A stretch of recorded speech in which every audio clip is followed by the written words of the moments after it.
Present continuous. তাহলে present কন্টিনিউয়াসের মধ্যে কিন্তু এম অথবা ইজ অথবা আর প্লাস কি দিতে হয়, বার প্লাস আইএনজি। তাহলে এখন দেখো বাক্যের মধ্যে কোন জিনিসটা থাকলে আমরা বুঝবো বাক্যটা প্রেজেন্ট কন্টিনিউয়াস। আর প্রেজেন্ট কন্টিনিউয়াস হলে আমাকে ভার্বটা দিতে হবে এম ইজ আর প্লাস ভার্বের সাথে ING. Now at this time, at this moment. Now at this time, at this moment, still look.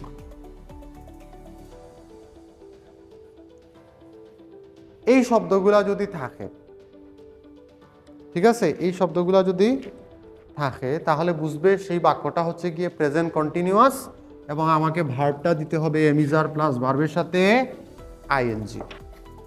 এক নম্বর, আই রাইট এ লেটার, এই যে দেখো কি আছে, নাও আছে।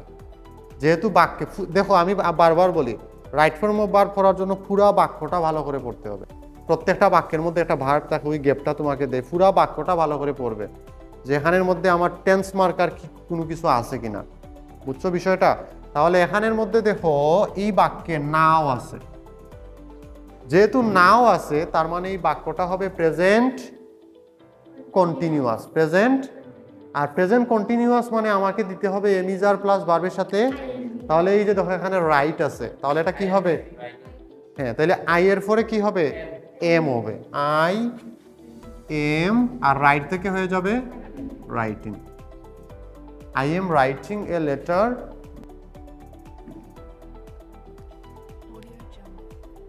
এটা কি হবে?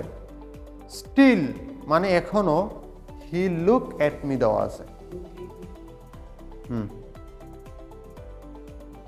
বাক্যের মধ্যে টেন্স মার্কার দেখো কি আছে, স্টিল। তাহলে এখানে কি হবে? লুকিং এর আগে কিছু লাগবে না, কি লাগবে?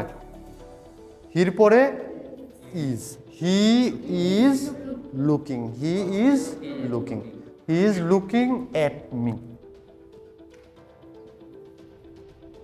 Still he is looking at me, এখনো সে আমার দিকে তাকিয়ে আছে।